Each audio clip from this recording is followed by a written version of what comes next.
The last thing I heard before the machines went quiet was my own daughter telling Dr. Harrison to let me die. "Let her pass," Madison whispered, her voice carrying that practiced sweetness she'd perfected over 47 years. "We're not paying for surgery that might not even work." That's when I learned that love, like money, apparently has a spending limit. Where are you watching from today? Drop your location in the comments below and hit that like and subscribe button. Now let me tell you how a 72-year-old grandmother ended up fighting for her life while her only child planned my funeral. It started 6 months earlier when Madison introduced me to her new boyfriend, Derek Chin. And yes, before you ask, I should have known something was wrong when a 45-year-old man with perfectly straight teeth was suddenly interested in my recently divorced daughter. But I'm getting ahead of myself. Let me go back to the beginning. My name is Ella Laner Whitman, and until 6 months ago, I thought I had raised a decent human being. I lived comfortably in my late husband Frank's house in Westchester County, surrounded by 40 years of memories and a bank account that Frank's insurance money and smart investments had grown to a respectable $30 million. Not bad for a retired school principal and a man who sold office supplies. But Frank always said, I was the brains of the operation. Madison had been struggling since her divorce from Tom. The settlement hadn't been kind to her. Apparently, judges don't look favorably on wives who empty joint accounts to fund shopping sprees in Paris. She'd moved back to New York from California, broke and bitter, with a story about Tom's financial abuse that never quite added up when you looked at the credit card statements. I welcomed her home naturally. She was my daughter, my only child, and despite her flaws, I believed families should support each other. I bought her a small apartment downtown, helped her get back on her feet, and even gave her a job managing some of my smaller investments. Nothing too complicated. I'm not stupid enough to hand over everything to someone whose financial planning involves buying shoes to improve her mood. Then Derek entered the picture. Derek was charming in that practice way that should have raised red flags. He listened intently when Madison complained about her life, nodded sympathetically when she explained how unfairly she'd been treated, and somehow always knew exactly what to say to make her feel like the victim in every situation. He drove a leased BMW, wore expensive suits, and claimed to work in financial consulting, which, as I learned later, was code for professional manipulator. Within 3 months, they were talking about marriage. Within 4 months, Derek was asking thoughtful questions about my estate planning. Within 5 months, Madison was suggesting I update my will to simplify things when I died. I might be old, but I wasn't born yesterday. That's when I did something that probably saved my life, though I didn't know it at the time. I hired a private investigator named Janet Murphy to do a background check on Derek. Janet was a former police detective who specialized in financial crimes, and she found some interesting facts about my daughter's new boyfriend. Derek Chin wasn't a financial consultant. He was a convicted con artist who specialized in romance scams targeting older women and their families. His real name was Derek Morrison, and he'd been released from federal prison just 8 months before meeting Madison. His method was always the same. Find a middle-aged woman with a wealthy parent, wine and dine her, then manipulate her into helping him access the family money. But here's the thing that really caught my attention. Madison wasn't his victim. She was his partner. Janet had photos of them together from weeks before Madison claimed to have met him. Bank records showing she'd been paying his rent while spinning me stories about how generous and independent he was. Phone records proving they'd been in contact for months before their supposed first date. My own daughter had recruited a professional criminal to help her steal my money. I sat in my study that evening looking at Janet's report and felt something I'd never experienced before. The particular kind of betrayal that comes when the person you love most in the world proves they see you as nothing more than an obstacle to their inheritance. The smart thing would have been to confront them immediately, cut Madison off, expose Derek, protect myself legally. But I've always been curious about just how far people will go when they think they're getting away with something. So I decided to play along and see what they were really planning. That decision almost killed me. Literally. Playing dumb at 72 turns out to be surprisingly easy when people already assume you're senile. Madison and Derek thought they were masterfully manipulating me, when really I was documenting every lie, recording every conversation, and building a case that would eventually destroy them both. Though I'll admit, there were moments when their audacity was almost impressive. Like the evening Derek suggested I might benefit from a financial review of my portfolio. We were sitting in my living room, Madison on the antique sofa that had belonged to my grandmother, Derek in Frank's old leather chair, and me pretending to be a naive widow, grateful for their concern. Eleanor, Derek said, using that patronizing tone people reserve for children and the elderly. I've been looking at some of the investments Madison mentioned, and I'm concerned you might not be getting the best returns. I sipped my tea and tried to look confused. Oh my really? Frank always handled these things. I'm afraid I don't understand much about money matters. Madison jumped in with practiced sincerity. Mom, Derek has helped so many clients optimize their portfolios. Maybe we could arrange for him to take a look at your accounts just to make sure everything's properly structured. What they didn't know was that I had 2 phones. My regular iPhone that they could see and a second phone hidden in my purse that was recording everything. I'd learned this trick from Janet Murphy, who said evidence was everything in cases like these. Well, I said slowly, I suppose that would be helpful, but wouldn't that be expensive? I'd hate to impose. Derek waved his hand dismissively. Family doesn't charge family, Eleanor. I'd be happy to help as a favor to Madison. How generous of him, considering he was planning to steal everything I owned. Over the following weeks, I played the part of the trusting mother while they slowly revealed their plan. Derek would review my investments and recommend transferring everything into accounts he controlled, supposedly for better management. Madison would be given power of attorney to handle the transfers while I recovered from what Derek casually referred to as the stress of financial decision-making. The plan was actually quite sophisticated. They'd researched elder financial abuse laws and knew exactly how to make their theft look like legitimate financial planning. Derek even had forged credentials from several investment firms. Janet had verified that none of them were real companies. But the truly chilling part came during a conversation I overheard when they thought I was napping in the next room. How long do you think before she starts asking questions? Madison asked. Doesn't matter. Derek replied. Once we have power of attorney and the accounts transferred, she can ask all the questions she wants. Who's going to believe a confused old woman over a licensed financial advisor and her devoted daughter? And if she tries to fight it legally? Derek's laugh was cold. Eleanor, my dear, by the time she realizes what's happened, you'll have medical documentation of her declining mental state. Dr. Patterson owes me a favor from when I helped him with his recreational pharmaceutical habits. One evaluation claiming she's developing dementia, and any legal challenge becomes impossible. I lay perfectly still on the couch, processing what I'd just heard. They weren't just planning to steal my money. They were planning to have me declared mentally incompetent if I tried to stop them. Derek had a corrupt doctor ready to falsify medical records, and Madison was apparently fine with destroying her own mother's reputation and autonomy for $30 million. That night, I called Janet Murphy. Eleanor, you need to go to the police immediately, she said after I played her the recording. Not yet, I told her. I want to see how far they'll actually go. This is dangerous. If Derek realizes you're on to them, he won't. I'm just a confused old lady. Remember. But Janet, I need you to do something else for me. I want you to find out everything about Derek's previous victims, every woman he's targeted, every family he's destroyed. I want to know his entire pattern. Janet was quiet for a moment. Eleanor, what are you planning? Justice, I said simply. And maybe a little bit of revenge. The research Janet provided was horrifying. Derek had targeted 17 families over the past decade, stealing an estimated $12 million in total. His victims ranged from a 90-year-old woman in Florida, who lost her entire life savings, to a 65-year-old man in Texas, whose daughter had helped Derek drain his retirement accounts. 2 of his victims had died during the legal battles to recover their money. But here's what Derek didn't know. I wasn't some isolated old woman with no one to protect me. I had Janet. I had $30 million. And I had something Derek's previous victims didn't have. Advance warning. I spent the next month setting my own trap.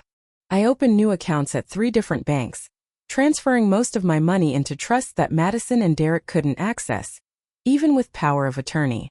I hired a second private investigator to follow Derek and document his other activities. I even consulted with an FBI agent Janet knew who specialized in elder abuse cases. Everything was going perfectly until the morning I made a simple mistake that nearly cost me everything. I forgot to hide my second phone when Madison stopped by unexpectedly. Madison's eyes locked onto the recording phone sitting on my kitchen counter like a hawk spotting prey. For a split second, her perfectly practiced smile faltered, and I saw something cold and calculating flash across her face. Something that reminded me uncomfortably of her father when he'd been caught in one of his rare lies. "Mom," she said slowly, picking up the phone. "What's this now?" I could have admitted everything right then.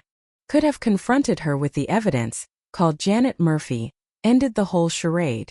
But something stubborn in my nature wanted to see just how good a liar my own daughter had become. "Oh, that old thing," I said, bustling around the kitchen like I was flustered. Derek suggested I record myself reading my grocery list, so I wouldn't forget items at the store. Something about memory exercises for seniors. I watched Madison's face carefully. For just a moment, relief flickered in her eyes. Relief that her scam might still be safe. Then she smiled. That bright fake smile I was beginning to recognize as her manipulating mother expression. "That's so thoughtful of Derek," she said, though her fingers were already going through the phone's recent recordings. "He really cares about your well-being." Yes, I thought he cares so much he's planning to have me declared mentally incompetent. What Madison found on that phone was 3 weeks of grocery list recordings because I'd actually been making them just in case. What she didn't find was any evidence of my real investigation because I'd learned from Janet Murphy to never keep all my evidence in one place. But her suspicion had been aroused. And over the next few days, I noticed changes in their behavior. Derek started showing up at my house unannounced, claiming he was just checking on me.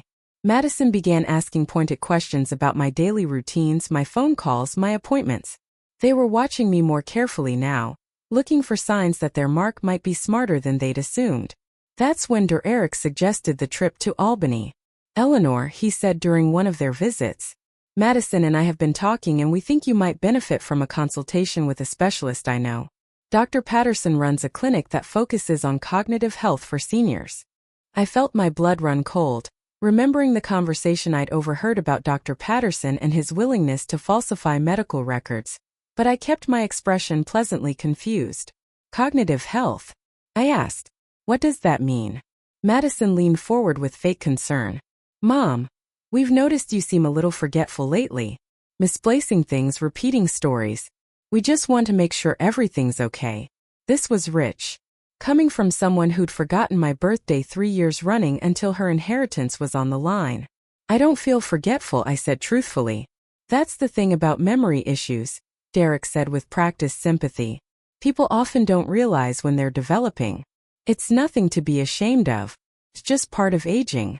Dr. Patterson can run some simple tests, maybe recommend some medications or exercises to help." "Simple tests that would declare me mentally incompetent? You mean?" "Well," I said slowly, "if you think it's necessary." They booked the appointment for the following Thursday. That gave me 3 days to prepare for what I now realized was going to be their first serious attempt to gain legal control over my life and finances. I called Janet Murphy immediately. "Eleanor, you cannot go to that appointment," she said firmly. "If this Dr. Patterson is corrupt, he could create medical records that would be nearly impossible to challenge legally. What if I recorded the entire consultation? Audio recordings aren't admissible in court if the other party doesn't consent. And even if they were, proving medical malpractice is incredibly difficult." I sat in my study looking at the family photos on my mantel. Madison as a little girl, gap-toothed and grinning.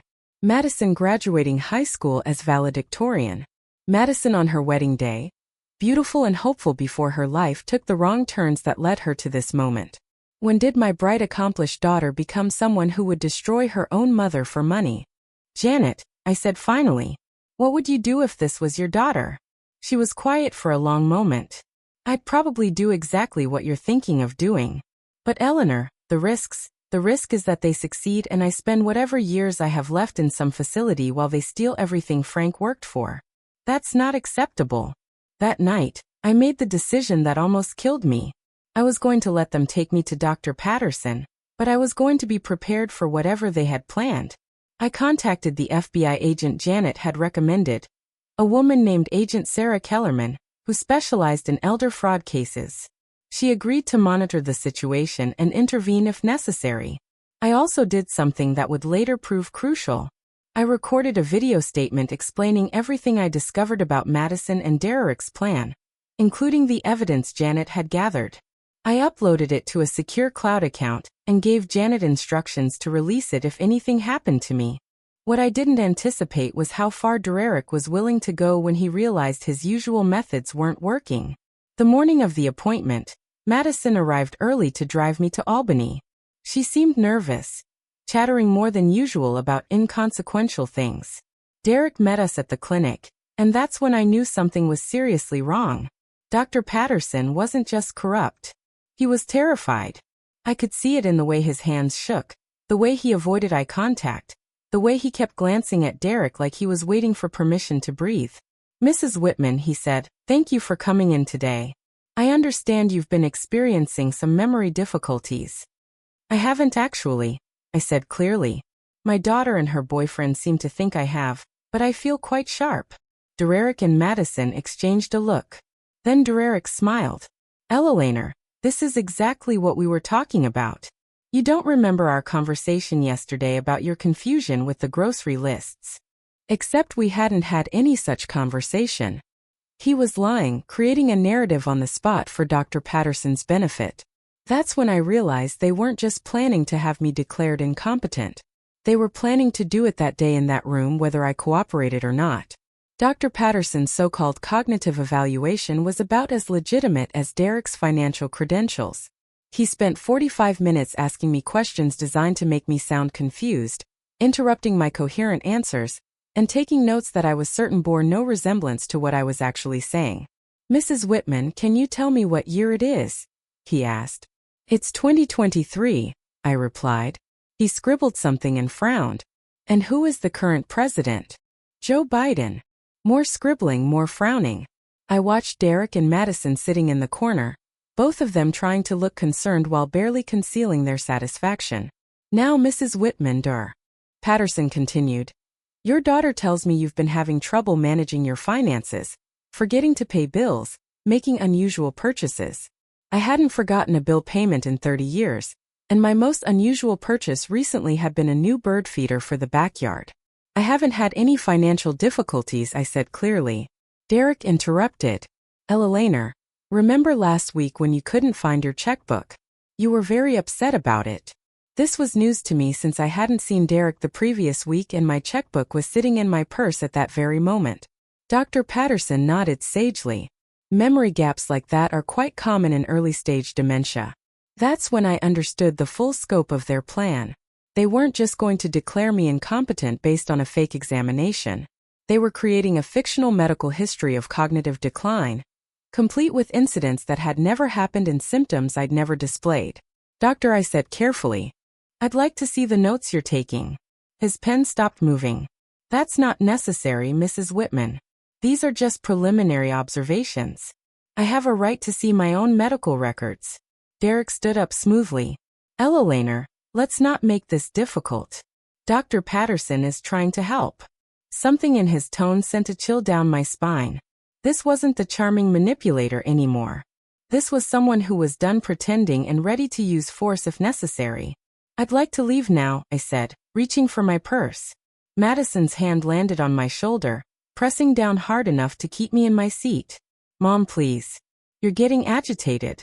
That's part of the problem we're trying to address. I looked at my daughter, really looked at her, and saw a stranger. The Madison I'd raised would never have physically restrained me against my will. This woman wearing her face was someone I didn't recognize. Let me go, I said quietly. Mrs. Whitman, Dr. Patterson said, I'm going to recommend that you be admitted for observation just for a few days to run some more comprehensive tests. Observation. In a facility where Derek could control who saw me, who I could call, what happened to me. That's when I played the only card I had left. Doctor, before you make any decisions about my mental capacity, I think you should know that this entire conversation is being recorded.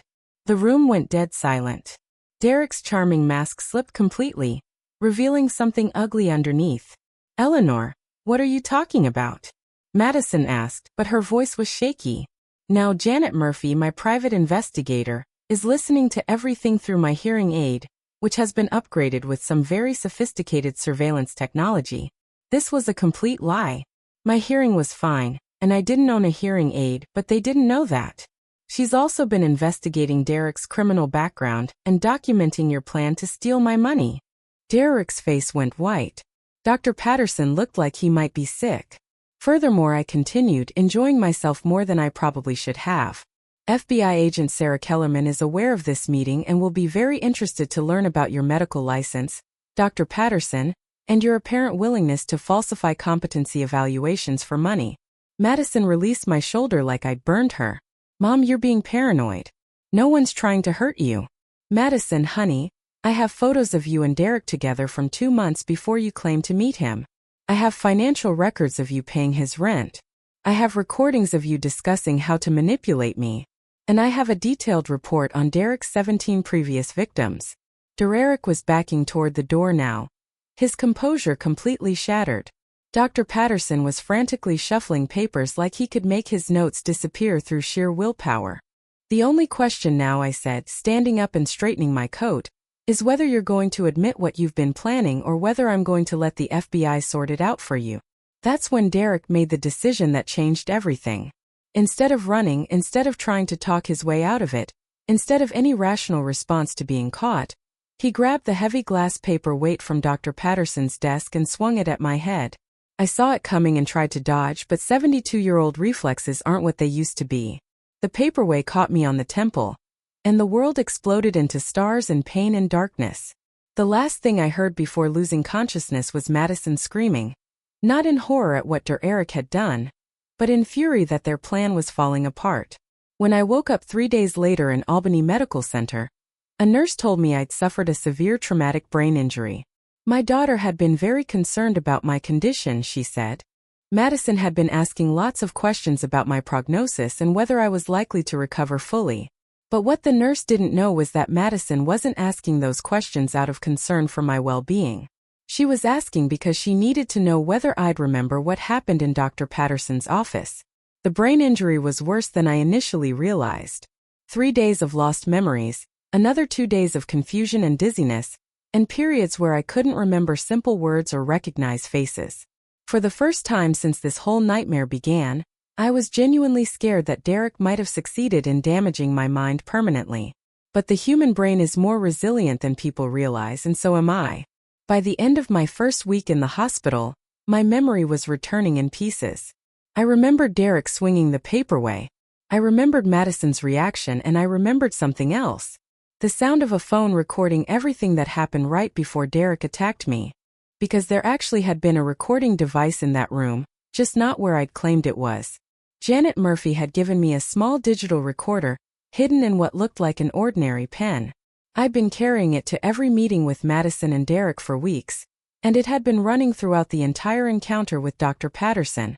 The recording that could prove attempted murder, medical fraud, and conspiracy to commit elder abuse was sitting in my purse, which the hospital had stored in a security locker.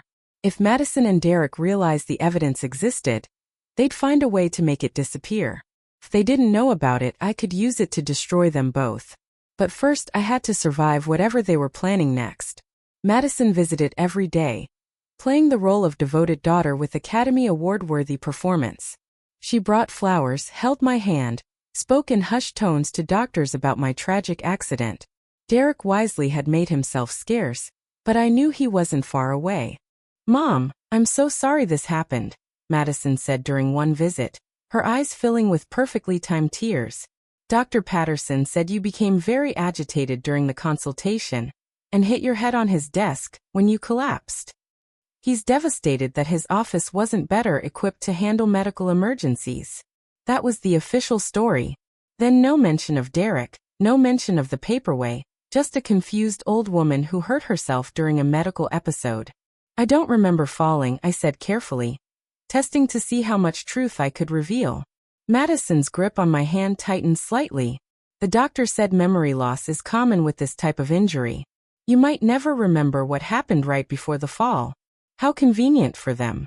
"Madison," I said slowly, "where's Derek? I'd like to thank him for getting me help so quickly." For just a second, her mask slipped. Derek had to go back to the city for work, but he sends his regards and hopes you recover quickly. He was running. The question was whether Madison was smart enough to run with him, or whether she was going to stick around and try to salvage their plan. Over the next few days, I watched Madison carefully, looking for signs of what she intended to do next.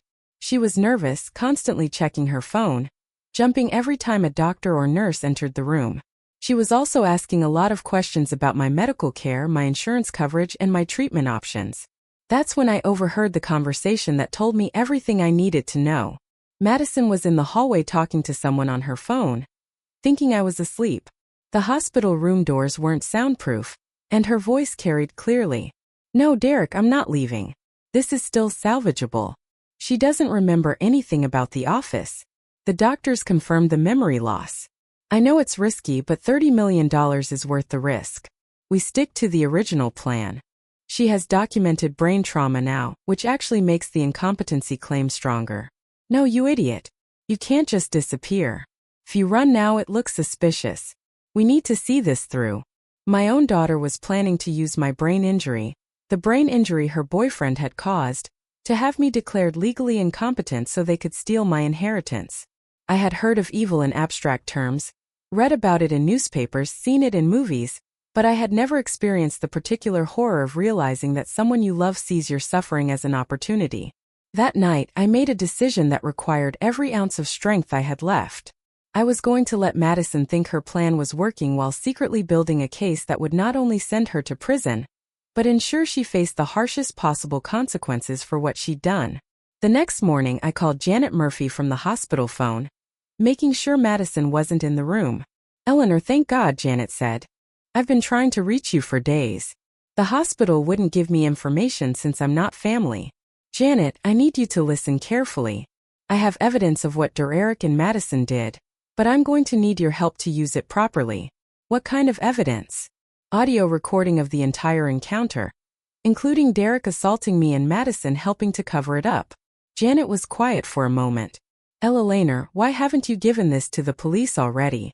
"Because I want to make sure Derek doesn't have time to flee the state, and I want to catch Madison in the act of trying to exploit my brain injury.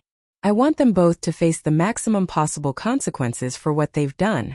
"That's dangerous. If Madison realizes you remember more than you're letting on, then I guess I'll have to be a better actress than she is." What I didn't tell Janet was that I'd already set another plan in motion. The pen recorder wasn't the only evidence I'd gathered over the past few months. I had financial records, photographs, recorded phone calls, and detailed documentation of Derek's criminal history. But most importantly, I had changed my will 3 weeks before Derek attacked me. Madison was about to discover that her inheritance had vanished. Not because of her crimes, but because I'd quietly donated everything to a foundation that helped elderly victims of financial abuse. Every dollar she thought she was stealing had already been given away to help people exactly like me. The only question now was whether I could survive long enough to see the look on her face when she found out, because Madison had one more card to play. And it was the most dangerous one of all. 3 days later, she brought Dr. Patterson's report to the hospital along with a legal petition to have me declared mentally incompetent. But she had no idea that I'd been discharged 6 hours earlier, and I'd taken the recording device with me. I spent my first night of freedom in a hotel room in downtown Albany, surrounded by copies of evidence that would destroy Madison and Derek's lives. Janet Murphy had done exceptional work.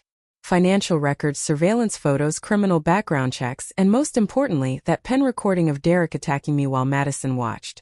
But the real surprise was waiting in my email inbox. Dr. Patterson, it turned out, had decided that prison orange wasn't his color. He'd sent me a detailed confession admitting to his role in Derek's scheme, complete with documentation of the forged medical evaluation, and a list of other elderly patients he'd helped Derek victimize over the years. Apparently, fear of federal prosecution makes people remarkably honest. I sat on the hotel bed reading his confession and almost laughing at the irony. Madison thought she was so clever, partnering with a professional con artist. She had no idea that professional criminals always have backup plans. And those backup plans usually involve betraying their partners the moment things go wrong. Derek hadn't fled the state. He was sitting in the Albany County Jail, Arrested 6 hours after attacking me on charges of assault, elder abuse, and conspiracy to commit fraud. Dr. Patterson had given him up immediately when the FBI showed up at his clinic. Madison still didn't know any of this. She thought Derek was hiding out somewhere while she handled the Ella Laner situation alone. She was about to get a very unpleasant surprise. My phone rang at exactly 82 a.m. Madison's name appeared on the screen right on schedule. Mom. Her voice was frantic. Mom, where are you? The hospital said you were discharged, but that's impossible. You have a traumatic brain injury. You can't just leave. Hello, Madison, I said calmly. I'm feeling much better. Thank you for asking. But Mom, you need medical supervision. The doctor said you might have memory problems, confusion, difficulty making decisions. How convenient that would have been for her incompetency petition. My memory is perfectly fine, dear. In fact, it's remarkably clear. I remember everything about what happened in Dr. Patterson's office. The silence on the other end lasted so long, I wondered if the call had dropped. Mom, Madison said finally, her voice carefully controlled. You're confused. You fell and hit your head during a medical consultation. Derek wasn't even there. Madison, sweetheart, Derek is in jail. Dr. Patterson confessed to everything. And I have a recording of Derek attacking me while you stood there and let it happen. Another silence. Then Madison's voice returned. But now it sounded different.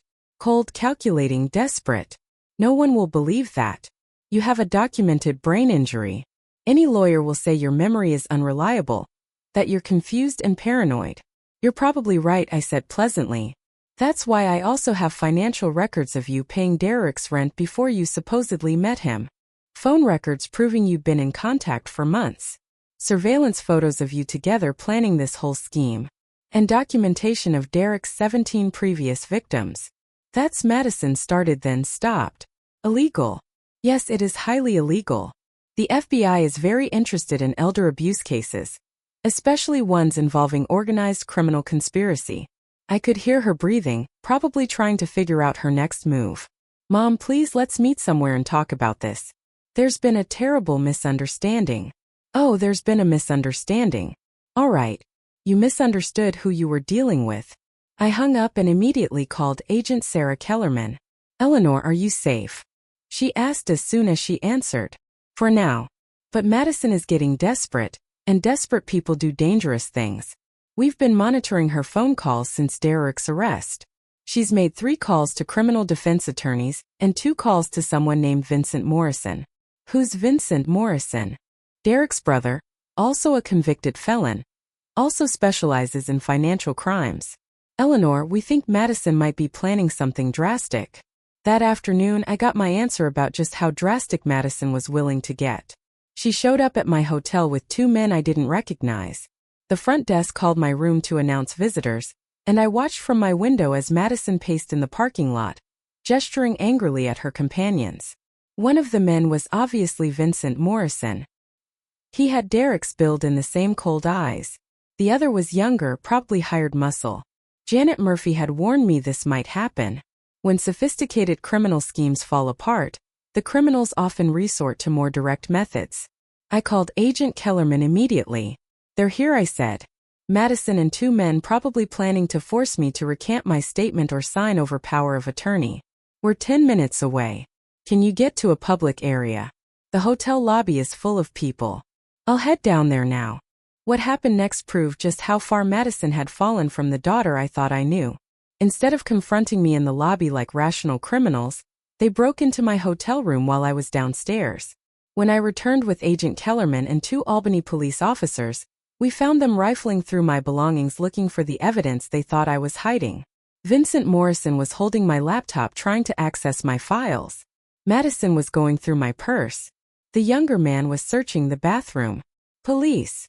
Agent Kellerman shouted. Hands where I can see them. Madison's face when she saw me standing behind the FBI agent was something I'll never forget. Pure rage mixed with disbelief, as if she couldn't comprehend that her elderly mother had outmaneuvered her so completely. Mom, she said, her voice shaking with fury. You're making a huge mistake. Family protects family. You're absolutely right, I replied. Family does protect family. That's why I'm protecting myself from you.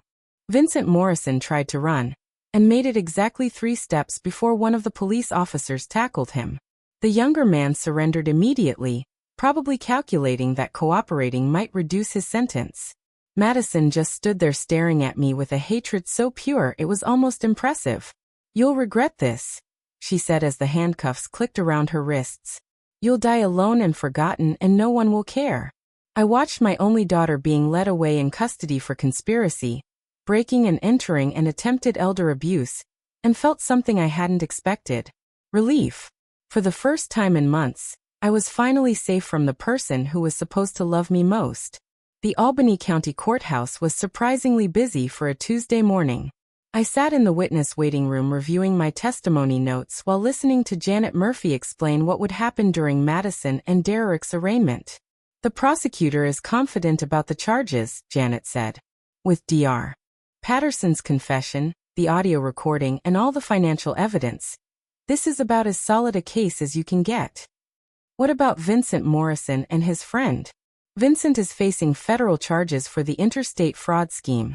His friend turned out to be a repeat offender named Marcus Webb, who's already negotiating a plea deal in exchange for testifying against the others." I looked through the window at the crowd of reporters gathering outside. Word had leaked about the case, and apparently the story of a grandmother fighting back against her own daughter was generating national interest. Mrs. Whitman, a young prosecutor, approached me. "I'm Assistant District Attorney Rachel Chun. Are you ready to give your statement?" Rachel Chun. I wondered if she was related to Derek, then realized I was probably being paranoid. Chun was a common surname, and Derek Morrison wasn't actually Chinese anyway. "I'm ready," I said, though I wasn't sure that was true. The courtroom was packed. I saw Madison sitting at the defense table with an expensive lawyer. Her insurance fraud money had apparently purchased. She looked smaller somehow, diminished by the orange jumpsuit and handcuffs. Derek sat at a separate table with a public defender, which told me everything I needed to know about how quickly his resources had vanished once his scheme collapsed. He wouldn't meet my eyes. When my name was called, I walked to the witness stand with my back straight and my voice steady. At 72, I'd survived raising a difficult daughter, burying a beloved husband, and discovering that my own family saw me as nothing more than a bank account to be raided. I wasn't going to be intimidated by a courtroom. "Mrs. Whitman," Ed Hen began, "can you tell the court how you first became suspicious of the defendants?" I spent the next hour laying out the entire story, the timeline of Derek's appearance in Madison's life, the private investigator's discovery of his criminal background, the recordings of their conversations about manipulating me, the fake medical evaluation, and Derek's assault. Madison's lawyer tried to discredit my testimony, focusing on my age and the brain injury I'd suffered. "Mrs. Whitman, isn't it possible that your memory of these events has been affected by your recent trauma?" "My memory is fine," I said clearly. "But even if it wasn't, I have documentation of everything. Audio recordings, financial records, surveillance photographs, witness statements. My memory is just one piece of evidence." "But you admit you suffered a significant head injury." "Yes. When Derek Morrison hit me with a paperweight because I caught them planning to steal my money." The lawyer winced. Leading a witness into repeating the key allegation wasn't particularly smart. But Madison hadn't exactly hired the cream of the crop. Derek's public defender was smarter, focusing on the idea that Derek had been manipulated by Madison rather than the other way around. "Mrs. Whitman, isn't it possible that my client was drawn into this scheme by Ms. Whitman rather than being its architect?" I looked at Derek directly for the first time that day. He was trying to look remorseful, probably hoping for a lighter sentence. "Mr. Morrison has 17 previous victims."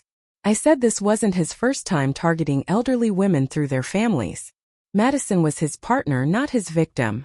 When the prosecutor played the audio recording of Derek attacking me, the courtroom went completely silent. You could hear the paperweight striking my head, my cry of pain, and Madison's voice immediately afterward, not asking if I was hurt, but demanding to know if Derek had killed me. Several people in the gallery audibly gasped when Madison's voice came through the speakers, cold and calculating. "Did you kill her? Because if she's dead, we need to get our story straight before we call 911. Madison's lawyer objected to the recording, claiming it was illegally obtained, But the judge ruled it admissible since I had been recording the conversation legally when Derek assaulted me. During a recess, I stepped outside for air and found myself face to face with the one person I hadn't expected to see. Tom, Madison's ex-husband, was standing by the courthouse steps, looking older and more tired than I remembered. "Eleanor," he said quietly, "I heard about what happened. I had to come." "Tom, you didn't need to." "Yes, I did." His voice was firm. "I should have warned you years ago about what Madison was becoming. About what she did to our marriage, our finances, our life together." I studied his face, seeing something I'd missed during their divorce proceedings. Not just anger at Madison's behavior, but genuine sorrow about what she'd become. "What did she do to you, Tom?" He smiled bitterly. "The same thing she tried to do to you, just on a smaller scale. She spent our savings, maxed out credit cards, took out loans against my business. When I found out and confronted her, she claimed I was financially abusing her by trying to control her money. Why didn't you tell me this during the divorce?" "Because she's your daughter, and I didn't want to hurt you more than necessary. I thought maybe being away from me would help her find her way back to being the person she used to be." We stood in comfortable silence for a moment, watching the reporters interview random passers-by about elder abuse and family betrayal. "Tom," I said finally, "she wasn't always like this, was she? I keep trying to remember when she changed, when she became someone who could do this to her own mother." He considered the question carefully. "I think the person she became was always there underneath. The charm, the manipulation, the sense of entitlement. Maybe losing you as a safety net brought it all to the surface." When court reconvened, the judge set bail at $5 million each for Madison and Derek, effectively ensuring they'd remain in custody until trial. As the bailiff led them away, Madison turned to look at me one last time. "I'll never forgive you for this," she said, her voice carrying clearly across the silent courtroom. "I know," I replied. "I'm counting on it." Because forgiveness from someone who saw me as an obstacle to their inheritance was never something I wanted anyway. Outside the courthouse, Adachin approached me with news that would make the next phase of this nightmare even more interesting. "Mrs. Whitman, we've discovered something else about Derek Morrison. He's been running this exact same scheme in 3 other states, targeting elderly parents through their adult children. The FBI wants to coordinate prosecution to ensure he gets the maximum possible sentence." "How many families has he destroyed?" "We're still investigating, but preliminary numbers suggest at least 35 victims over the past 15 years, totaling more than $60 million in stolen assets." I thought about those other families, other mothers and fathers betrayed by their own children, other elderly people who died in poverty because their families had stolen their security. "What do you need from me? Would you be willing to testify in the federal case? Your evidence and testimony could help ensure Derek gets life in prison instead of 20 to 30 years. I looked back at the courthouse where my daughter was being held, awaiting trial for trying to steal my life savings and destroy my mental capacity for money. "Absolutely," I said. "Let's make sure he never gets another chance to do this to anyone." The federal case against Derek Morrison was scheduled to begin 6 weeks after the state charges, which gave me time to prepare for something I'd been dreading. Going through Madison's apartment to understand how deep her involvement really ran. Agent Kellerman had obtained a search warrant, and she'd asked me to accompany the FBI team to identify any items that belonged to me, or might be relevant to the financial crimes. What we found was worse than I'd imagined. Madison's dining room table had been converted into a command center for targeting elderly victims. Charts showing the net worth of various families, detailed profiles of potential marks, and photographs of Derek with different women, all of whom appeared to be in their 40s and 50s, all of whom had recently divorced wealthy men or lost wealthy spouses. "Eleanor," Agent Kellerman said, pointing to a whiteboard covered in notes. "Look at this." The whiteboard contained a timeline of their operation against me, but it went back further than I'd realized. They'd been planning this for over a year, since before Madison's divorce from Tom was even finalized. Phase 1, establish financial need through divorce. I read aloud. Phase 2, move closer to target, rebuild relationship. Phase 3, introduce romantic partner with financial expertise. Phase 4, gain access to financial information. Phase 5, obtain power of attorney through medical intervention if necessary. Medical intervention if necessary.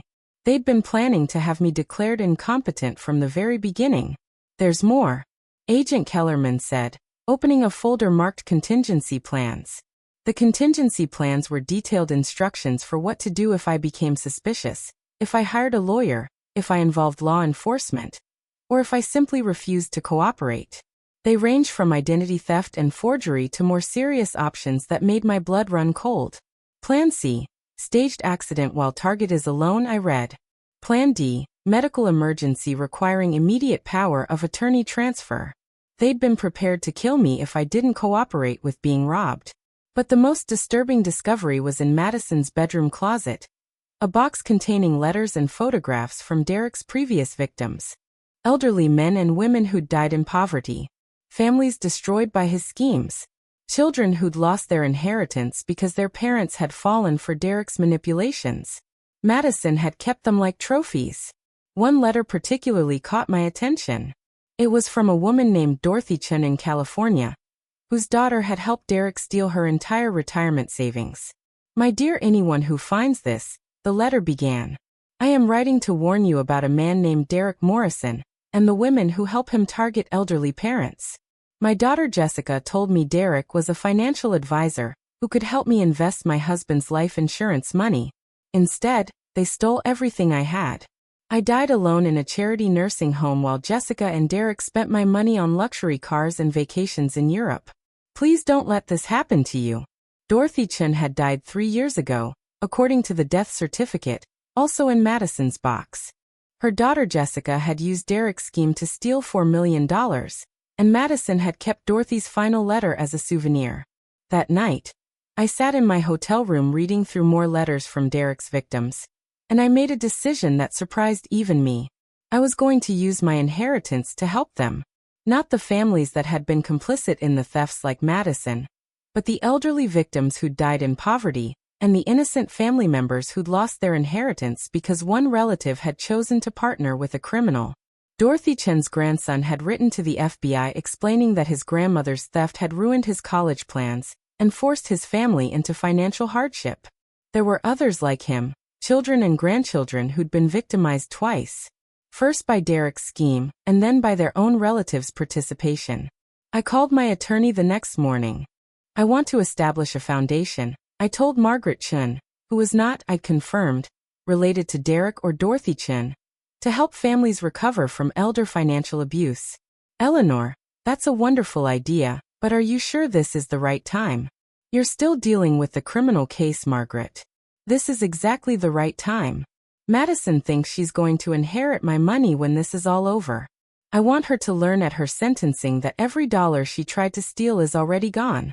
The foundation paperwork took 3 weeks to complete. I donated $28 million, almost everything Frank had left me, to create an endowment that would help elderly abuse victims and their families recover stolen assets, pay for legal representation, and access counseling services. I kept just enough to live comfortably for the rest of my life, plus $1 million for a very special purpose that Madison would learn about at the worst possible moment. The federal trial began on a Tuesday in October. Derek was facing charges in connection with 38 separate cases of elder financial abuse across 6 states. The prosecution had built an overwhelming case with victim testimony, financial records, and recorded conversations that painted a picture of a career criminal who'd built his entire life around destroying elderly people's security. I testified for 3 hours walking the jury through Derek's scheme, Madison's role as his accomplice, and the systematic way they'd planned to steal my inheritance and destroy my mental capacity. Derek's lawyer tried the same strategy Madison's attorney had used, claiming that Derek was reformed, that he'd been influenced by criminal partners, that his difficult childhood explained his behavior.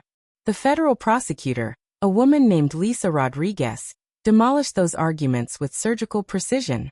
Mr. Morrison, she said during cross-examination, you've had 38 elderly victims over 15 years. Can you explain how your difficult childhood forced Mrs. Ella Laner Whitman's daughter to help you plan her mother's financial exploitation? Derek's answer was barely audible. It didn't. Can you explain how your difficult childhood forced you to attack Mrs. Whitman with a paperweight when she discovered your crimes? It didn't. Can you explain how your difficult childhood forced you to keep letters from victims who died in poverty as souvenirs of your successful thefts? Derek's lawyer objected, but the damage was done. The jury had already seen the box of letters, already heard the recordings, already learned about the systematic destruction Derek had brought to dozens of families. When the verdict came back, guilty on all counts, I felt something I hadn't expected. Not satisfaction or revenge, but sadness for all the time and energy that had been wasted on this man's crimes. Derek Morrison was sentenced to life in federal prison without the possibility of parole. He would die in custody, which meant he would never hurt another family. Madison's state trial was scheduled for the following month, and it would be much more personal because Madison wasn't just a criminal. She was my daughter. And despite everything she'd done, watching her face the consequences of her choices was going to be the hardest part of this entire ordeal. But it was also going to be the most important. The night before Madison's trial, I did something I hadn't done in months. I looked through old photo albums trying to find the exact moment my daughter had transformed from the person I thought I knew into someone who could plan her own mother's destruction for money. Madison at age 5, gap-toothed and grinning, holding the first-place ribbon from her school science fair. Madison at 16, valedictorian of her high school class, full of promise and ambition. Madison at 25 walking down the aisle to marry Tom, beautiful and hopeful about their future together. When had she become someone who could keep letters from elderly victims as trophies? My phone rang, interrupting my trip down memory lane. The caller ID showed a number I didn't recognize. Mrs. Whitman, this is Dr. Patricia Morales from the Albany County Jail. I'm the psychological evaluator assigned to your daughter's case. Is Madison all right? Physically? Yes. Mentally? That's why I'm calling. Madison has requested to speak with you before her trial tomorrow. She claims she has information about Derek's operation that could help other victims. I almost laughed. Even facing prison time, Madison was still trying to manipulate people. Dr. Morales, what's your professional opinion about my daughter's request? Honestly, I think she's desperate and looking for any way to reduce her sentence. But Mrs. Whitman, there's something else. During our evaluation sessions, Madison has shown no genuine remorse for what she did to you. No empathy for how her actions affected you. She continues to believe that your money should have been hers by right, and that you were selfish for not voluntarily giving it to her. I see. What's more concerning is that she's been asking detailed questions about your current living situation, your security arrangements, your daily routines. Questions that have no bearing on her legal case. A chill ran down my spine. Are you saying she might still be planning something? I'm saying that Madison continues to see you as an obstacle to what she wants, not as her victim. If she gets any opportunity to contact you or influence your life, I believe she'll take it. The next morning, I sat in the courtroom watching my daughter's trial begin, knowing that the woman at the defense table was not just a criminal, but someone who might still be planning to hurt me if given the chance. Madison had hired a new lawyer. Apparently with money from a source the prosecution was still investigating. Her new strategy was simple. Blame everything on Derek while portraying herself as another victim of his manipulation. Ladies and gentlemen of the jury, her lawyer began. My client is not a criminal mastermind. She's a vulnerable woman who was exploited by a professional con artist who targeted her family. Derek Morrison identified Madison Whitman as someone who could provide access to her elderly mother, and he systematically manipulated her into participating in a scheme she never fully understood. It was a good strategy, and it might have worked if the prosecution didn't have recordings of Madison's voice, making it clear that she understood exactly what they were planning. When Ada Chen played the recording of Madison discussing Dr. Patterson's willingness to falsify medical records, the defense's victim narrative crumbled. So, if the old lady fights the incompetency ruling, Madison's voice echoed through the courtroom. Dr. Patterson can claim her resistance proves she's paranoid and delusional. Exactly, Derek's voice replied. The more she protests, the crazier she looks. Madison's laugh was clearly audible on the recording. Perfect. Mom's always been stubborn. She'll definitely protest, which will just make Patterson's evaluation more convincing. The jury's faces showed exactly what they thought of a daughter who found her mother's stubbornness useful for stealing her inheritance. But the most damaging evidence came from an unexpected source. Marcus Webb, the man who'd been with Madison and Vincent Morrison when they broke into my hotel room. Marcus had negotiated a plea deal in exchange for complete cooperation, and his testimony revealed details about Madison's involvement that even I hadn't known. Madison Whitman hired me to follow her mother, Marcus testified. She wanted to know Mrs. Whitman's daily routines, where she went, who she talked to when she was alone. She paid me $3,000 for 2 weeks of surveillance. What was the purpose of this surveillance? Otachin asked. And Madison said they might need to neutralize her mother if she became too suspicious about their financial planning. The word neutralize hung in the air like a death threat. Did Madison explain what neutralize meant? She said it could mean anything from identity theft to make her mother look incompetent to staging an accident that would either kill her or put her in a coma where Madison could control her medical decisions. I gripped the arms of my chair, realizing how close I'd come to something much worse than financial theft. Madison hadn't just been planning to steal my money. She'd been planning to eliminate me entirely if I got in the way. During cross-examination, Madison's lawyer tried to discredit Marcus as a career criminal whose testimony couldn't be trusted. Mr. Webb, you've been convicted of assault, theft, and fraud. Why should the jury believe anything you say? Marcus looked directly at Madison before answering. Because I might be a criminal, but I've never planned to hurt my own mother for money. Even I have limits. When Madison took the stand in her own defense, I saw a performance that would have been impressive if it hadn't been so disturbing. She cried at all the right moments.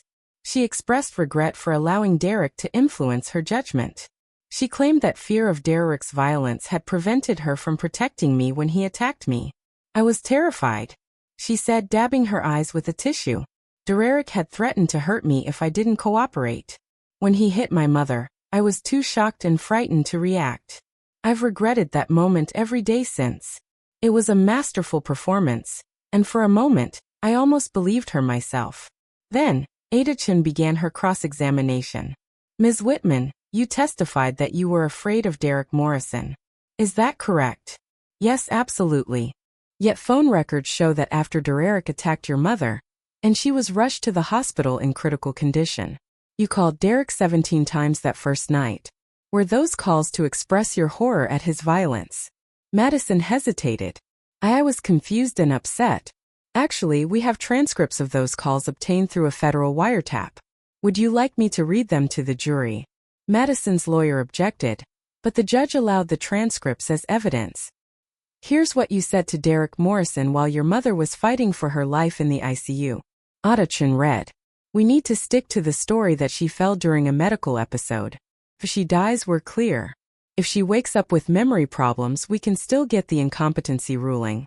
Either way, we can make this work. End quote. The courtroom was dead silent. Does that sound like the words of a woman who was horrified by violence against her mother?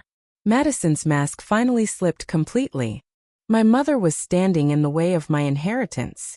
She was old, sick, and selfish. That money should have been mine. Her lawyer was frantically trying to get her to stop talking, but 47 years of entitlement and rage were pouring out. I worked my entire life waiting for my inheritance, planning my future around it, and she was going to waste it on gardening and charity donations. $30 million that could have secured my future, and she would have squandered it on bird feeders and donations to help other people. So you decided to take it by force? Otachin asked. I decided to take what was rightfully mine before she could give it away to strangers. The jury deliberated for less than 2 hours. Guilty on all counts: elder abuse, conspiracy to commit fraud, assault in the second degree, and attempted theft of more than $1 million. The judge scheduled sentencing for the following week, and Madison was remanded back to custody. As the bailiff led her away, she looked at me with pure hatred and said 5 words that told me Dr. Morales had been right to be concerned. This isn't over between us. Madison's sentencing hearing was scheduled for the same week. The Eleanor Whitman Foundation officially opened its doors to help elder abuse victims and their families. The timing wasn't coincidental. I wanted my daughter to learn about the foundation at the exact moment she learned how long she'd be spending in prison for trying to steal the money that was already gone. Judge Patricia Sullivan had a reputation for harsh sentences in elder abuse cases, having lost her own father to a financial exploitation scheme years earlier. Madison's lawyer had tried unsuccessfully to get the case transferred to a different judge. The courtroom was packed with victims of Derek's schemes and their families. People whose lives had been destroyed by the criminal enterprise Madison had willingly joined. I sat in the front row wearing the navy blue dress Frank had always said made me look distinguished, preparing to read a victim impact statement that had taken me weeks to write. Your Honor, Adachin began, the prosecution recommends the maximum sentence under state guidelines. The defendant showed no remorse for her crimes, no empathy for her victim, and continued attempts to manipulate the system even after her conviction. She represents a continued danger to elderly people and their families. Madison's lawyer, clearly working with limited material, focused on her lack of prior convictions, and claimed she'd been influenced by Derek's manipulation. Your Honor, my client was a victim of psychological manipulation by a career criminal. She's learned from her mistakes and poses no future threat to society. Judge Sullivan looked skeptical. Counselor, your client testified under oath that she believed the victim's money rightfully belonged to her. She expressed no remorse for planning her mother's financial exploitation and potential physical harm. On what basis do you claim she poses no future threat? The lawyer had no good answer for that. Then it was my turn to speak. I walked to the podium and looked directly at Madison for the first time since her conviction. She stared back with defiant hatred, still believing she was the victim in this situation. Your Honor, my name is Ella Laner Whitman, and I'm here to tell you about the daughter I raised and the stranger who tried to destroy me for money. I spent 10 minutes describing the Madison I remembered. Bright, accomplished, full of promise. Then I described the woman who'd partnered with a career criminal to steal my life savings, destroy my mental capacity, and potentially kill me if I resisted. The most painful part of this experience wasn't the financial loss or even the physical attack. It was realizing that my own daughter saw me as nothing more than an obstacle to her inheritance. She was willing to have me declared mentally incompetent, institutionalized against my will, and stripped of every right and dignity I'd earned over 72 years of life. I paused, looking at Madison's face, seeing no trace of the little girl who'd once run to me when she was frightened. But Madison made one crucial mistake. She assumed that because I'm elderly, I'm helpless. She assumed that because I loved her, I wouldn't protect myself from her. And she assumed that my money would always be there waiting for her to take it. Madison's eyes narrowed. She sensed what was coming.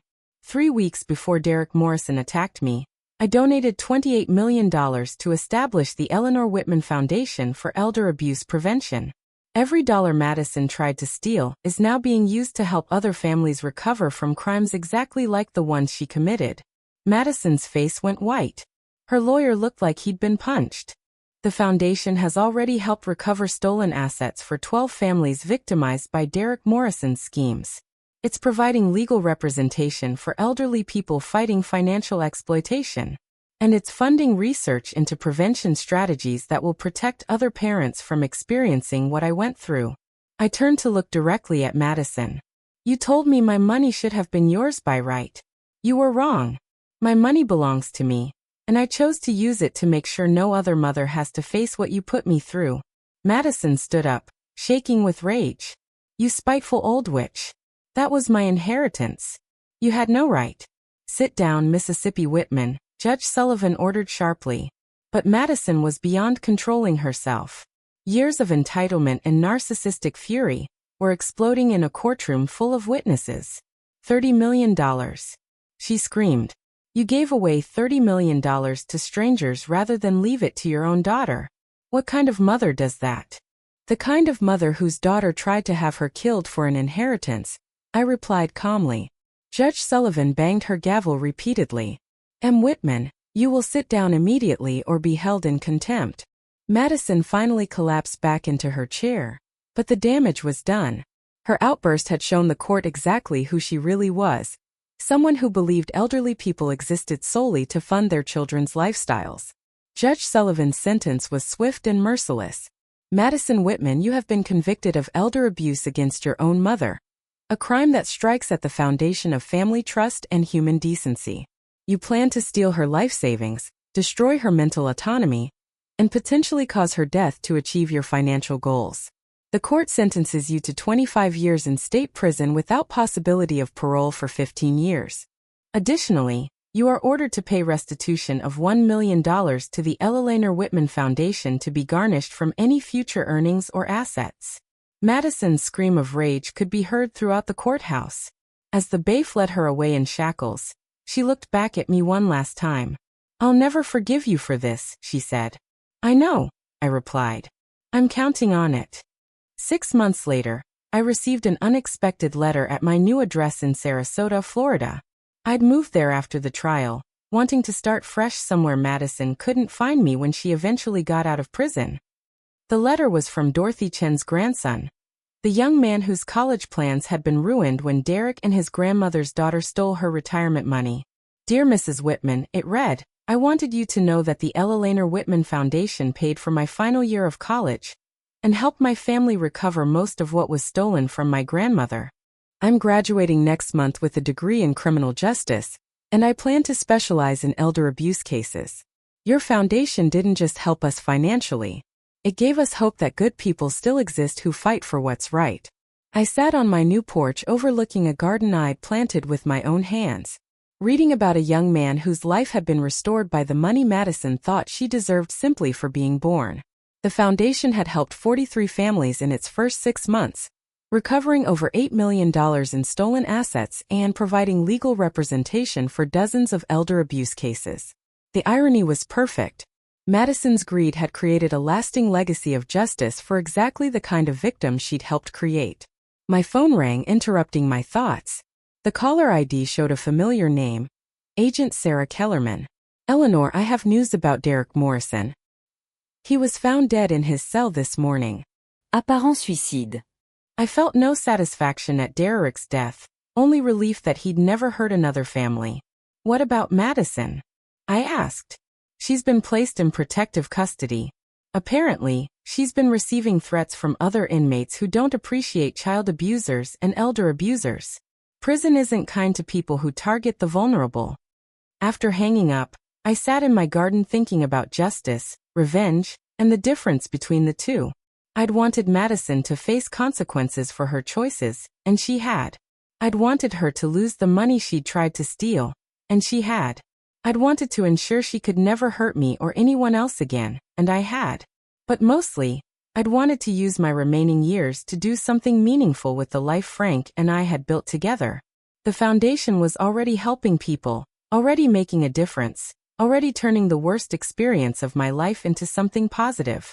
That evening, I called Tom, Madison's ex-husband, who'd become an unexpected friend through this ordeal. "How are you holding up?" he asked. "I'm free," I said simply. "For the first time in years, I'm completely free to live my life without worrying about Madison's schemes or Derek's threats. It's actually quite wonderful." "Any regrets?" I thought about that question for a long time. Did I regret having to destroy my own daughter to protect myself? Did I regret giving away most of my inheritance instead of leaving it to family? "No," I said finally. "I regret that Madison became someone who could do what she did. But I don't regret protecting myself from her. And I don't regret making sure that money helps people who deserve it instead of someone who tried to kill me for it." As I hung up the phone and prepared for bed, I realized something that surprised me. I was happy.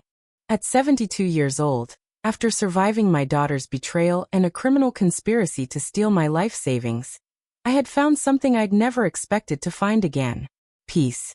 Madison had told the court that I would die alone and forgotten. As if that was the worst possible fate she could wish on me. She was wrong about everything. As usual, I wouldn't die alone. I had friends, community, and the families helped by the foundation who wrote to thank me regularly. And I wouldn't be forgotten.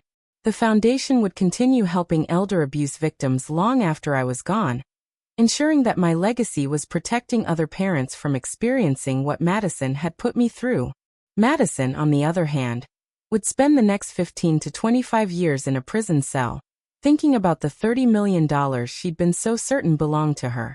Money that was instead building a better world for people who deserved it. Sometimes justice isn't about revenge.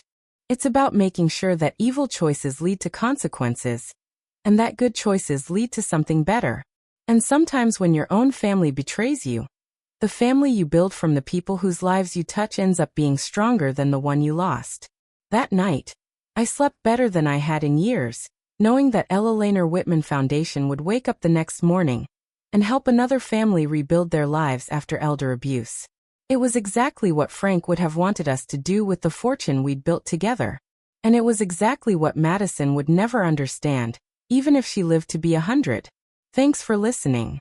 Don't forget to subscribe and feel free to share your story in the comments. Your voice matters.